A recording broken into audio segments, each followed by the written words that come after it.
Okay, great. Right, our next speaker is Phil Robinson. I don't know if you guys remember him. I was out of town at the time, but he gave a talk about like all the 12ers and 11ers, didn't you, in New Mexico? Can you hear me on this? Yeah. Yeah, I hiked all the, my kind of little claim to fame. Everybody does the Colorado ones, but so I decided to go for the New Mexico ones. So I hiked the highest, I keep increasing. I've hiked the highest 199 peaks in New Mexico, -2, and then plus another 140 on top of that too. I list everything. If you ever want to know any kind of peak in New Mexico, I list them on 3 different websites: peakery.com, peakbaggers.com, list of John Mountains, and I've got over 300 trip reports, and I put my GPS track. You can read my trip report and know what not to do in many cases there. Aside from hiking though, the peaks in New Mexico, I'm still working on increasing that 199 number a little bit, but I like to kind of do something special like every 5 years. This was my big celebration for turning 70 years old hiking Kilimanjaro. Wow. And for 60, I did Mount Whitney through REI Adventures, the back way, 64 miles. And it wasn't much for 65, the highest in Colorado. And so I've been thinking about this for about 12 years. Is this going to work here? Yeah, it should. Okay, so I've been thinking about this for about 12 years, and Kilimanjaro's highest in Africa, highest freestanding mountain in the world, and you have to go with a group. And we went with Climb Kili. It was just a wonderful organization that we went with. They keep the group somewhat small. I went with a lady friend who was one of the few friends I had that I knew could do that. And then 4 people from the eastern part of the states that we connected up with. And then we had, just for the 6 of us, it's pretty amazing. We had 21 porters, cooks, guides, assistant guides, and it just was a real joy on the mountain. In all my little, and I'm slowly doing YouTube videos of all the highest peaks in New Mexico too. And I just 3 days ago put a YouTube video, and if you want to find it, just put Kilimanjaro 870 on YouTube and you'll find it there. You can put my name too, but it should come up with that. This next little thing I recently got with Google Earth Studios, and when I do my little YouTube videos and stuff, I do, this is a little, shows the trek we took on Google Earth Studios. I put that together, and I've been doing that with all the peaks in New Mexico. Our trails in the blue, and all those little balloons where we spent. It was 7 nights, 46.1 miles. We started in the jungle with monkeys, and I scheduled it on a full moon night, so it was actually just really magical. We got up and left at midnight and hiked. The joy on the mountain.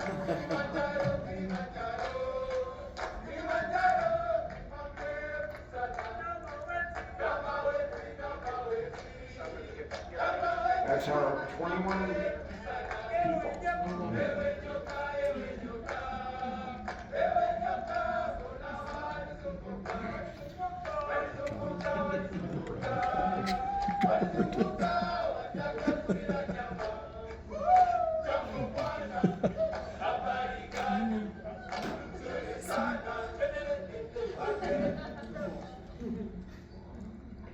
So anyway, we had a little, this is the lady friend I went with. Her daughter put together a little launch party for us at her house before we went. There we are starting off. You start off in the jungle with the monkeys. I'll show you a monkey in just a little bit. And again, I scheduled it on a full moon night, so we were getting up midnight, and we didn't even need the flashlights. It was just so magical. We left at 12:15 a.m. and got up at the top at sunrise. And this guy, it was so amazing.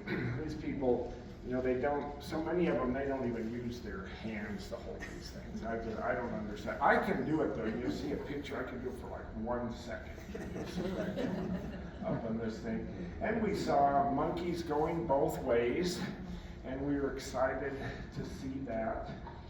Just gorgeous flowers and plants that were there. I was kind of amazed that we barely saw any bugs on the mountain. No mosquitoes, no nothing. We even had a contest to see who could find a bug towards the end. They were just amazingly like no bugs. Then we are at the first night camp. We went on the Machame Route. There's a lot of different routes to go, but we went on the Machame Route. There's her tent. There's my tent. Every morning we got up in the dark, 6 a.m., and they brought coffee to us every morning to get started. And this group climbed Kili. If you ever do it, I would just really highly recommend them because they keep the group small. We only had a group of 6, and you get an extra advantage because the last night stay at a very high camp, and you save an hour off the hiking. There she is journaling, Amy journaling. That's our first breakfast. Now some people really like, they use so many natural foods and different things, really like the foods and stuff, and I was looking for longhorn steak when I got back from that. So a lot of people like it. I wasn't so happy. And they even carry a toilet for us there on the way. There's our second day start, and that's changing a little bit from the jungle. Some of the porters, if you ever go, tip them really well. They only make, I can't believe it, a regular person doing construction makes about $20 a day. They only get like $10 a day for what they're doing there. And some of the gorgeous plants, and you can see winding in the distance there. This is day 2, heading up. Those are the other 4 that were in our group. And some of the gorgeous views, interesting plants. There's our second day. We're at Shira Cave Camp, and you take a hike to a very interesting little cave along the way. And there are a lot of routes to go. The Machame Route, though, is one of the ones that is the most scenic, most beautiful, kind of most interesting. We saw those at many different camps. The white-necked crow, and there's our top. That was one of the first views we had of it there. And a little bit like the Sandia Mountains, kind of turns a little bit orange in the evening. And there's our third day starting off. They had dining tents for us. Some of the this was the highest part I had been before. This is at Lava Tower. First 2 days were just almost emotionally beautiful. Just I thought this whole thing is going to be just a breeze. But by day 3, they have this little saying on the mountain, pole pole, which means slowly, slowly. But our assistant guide was not going pole pole, and I just got worn out on the second day. It was the first time we had any doubts of it. 5.5 days were just joyously easy. A day and a half were tough. And getting to Lava Tower, about 15,200 feet. And you see the little heart way up there. She collected little heart rocks on the mountain. We saw that heart etched in the snow there, little waterfall. There's Barranco Camp, the Barranco Wall. And that's one of the interesting parts. You have to kind of scramble up it. On day 3, there we are at Barranco Camp, and I put together this little, just showing of it on the map. There you can see the people working their way up Barranco Wall if you look real carefully on it. There she is, Amy. She, about 3 years back, had an illness. She could hardly walk across the hospital room floor. So she was just emotionally joyful because going where and they thought it might be permanent, going where she could hardly walk across the hospital floor to climbing Kilimanjaro. There we are going up the Barranco Wall. There's me pointing at the top. And again, climb Kili, I would just highly recommend it. I had a friend whose niece went, and they're just so wonderful. I mean, they have a United States connection with them. And There we are at Karanga Camp. The view. Now, the nice thing with Climb Kili is most people have to stay at this camp before the final ascent, but they follow some very strict guidelines, so they have permission to you go about an hour higher to Kosovo Camp. And so you cut that off at night. See, I can do it too, but that was only for 1 second. There's our Kosovo Camp, where we made our final ascent. There's our final dinner before the ascent. Amy went to bed early in the afternoon. That's the moon that gave us the light to get to the top right there. That's a view down at the little African villages below, and the view towards the top at night. And there we go, starting off. I look like Pillow Man. I talked to 2 people, and they said that who would climb Kilimanjaro, they said their biggest regret was getting cold on the ascent night. You know, it was really cold. I think it got to 0, apples froze, our water jugs, our tubes are freezing. But I had a feathered friend, -20 down jacket. I didn't get cold, and Amy didn't get cold. So I took the other people, what they said, and made sure that we were warm.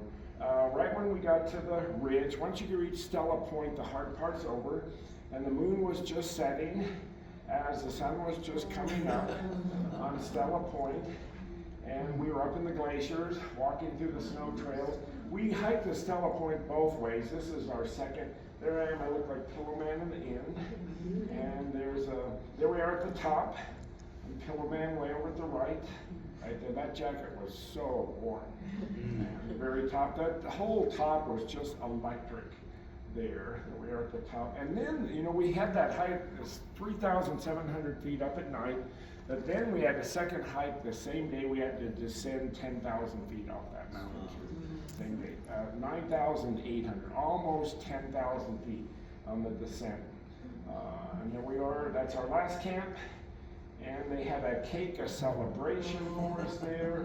There's our whole crew. And again, there's so many crews, but Climb Kili is so wonderful. These little creatures are called Tree Hyrax. They're way up in these trees. They're about this big. Very rare creatures. If you look at my YouTube video I have a little video of these guys too. You can see them way up in the tree. But this was very rare that we saw those. Beautiful flowers. That's our last view of the mountain. There we are. Congratulations. We made the bottom 46.1 miles. And there's just some of my trip data that I put there for each day, how far, and so forth. And our celebration at the end, celebration lunch. They gave us certificates and medals for hiking also.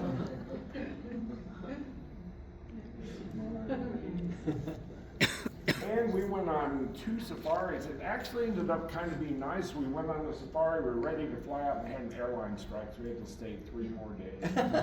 Which we really loved. We went on another safari, canoed, just saw the country.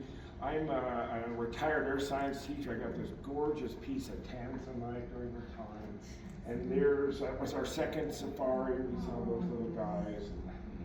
And there's a final view. That was our second safari. You can see the flamingos in the front. And they say if you see a mountain and you see giraffes, that mountain is Kilimanjaro. So here's the giraffes, here's zebras, there's giant forest hogs in the middle, and then there's Kilimanjaro. So what do they say? You said they say something, but you didn't say what they said. Oh, did I say it? They say if you see giraffes and a mountain, that mountain is Kilimanjaro. Oh. If you see giraffes and a mountain, that mountain is Kilimanjaro. So there it is, giraffes and a mountain. And her daughter made that final band. We had some people greet us there at the end. And there's kind of a final, I like to do a lot of the Google Earth 3D stuff with it. There's our trip. There's that little orange up there is Lava Tower, and where we stayed each of the nights. And I think that's kind of it. I made a big metal picture of this I got hung in my house, this one right here. So it was just an exciting adventure. Wow. And any questions? Yes. So it looks like they try to keep the mountain clean. Pretty well, yeah, they do a really good job of it. There's a few little areas of, you can tell, desperation, but pretty much they keep the mountain pretty clean. Yes. What kind of vaccines and things do they? None. They didn't recommend any, we didn't take any, and didn't even see a mosquito or a bug. That's wild.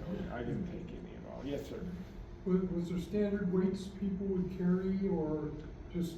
We carried about, on our back, we carried about 16, I carried about 16, 18 pounds, just with stuff, a little bit for conditioning, so, but some people didn't have very much. The porters, they have a limit. I think they have to weigh, they can only take about 30 pounds. They can't overdo the porters with it there. Yes, sir. At the beginning, you made references. Pardon me? At the beginning, you made reference to your website where you have this stuff about the 190 Mexico peaks. The best website to find it is Peakery, PEAKERY.com, and I've got all the links to my YouTube videos. I've got over 300 trip reports, 3,000 gorgeous high country New Mexico pictures. That's probably the best. Peakery.com. Look up New Mexico and Phil Robinson. But to find my Kilimanjaro video again that I put on just 3 days ago, just type in Kilimanjaro, put age 70, and I think it comes in the top 3 or 4. Wow. Kilimanjaro age 70, and you'll find my YouTube video. Yes. What time of year did you go? Oh, there's basically, because you're near the equator, there's basically 2 times to go, and that's the rainy season and the dry season. So we scheduled it on the dry season, and if you go, I would really recommend scheduling that your final ascent night on a full moon night. Our group didn't turn on lights, and it was just so beautiful and so magical going up to that hill on the full moon night there. Any others? Yes, ma'am. About how many miles a day did you have? It's pretty light because it's over 7 days. The longest was the final day. It was about up and down were 11.8 miles, but everything was less than that. Some were just only 3.5 mile days. We did a 7-day one, so it'd be nice. We could spend a lot of time in camp and just enjoy the company. And that one song you heard, they sang that quite a few times. It's just so beautiful for that. Other questions? Thank you. Thank you.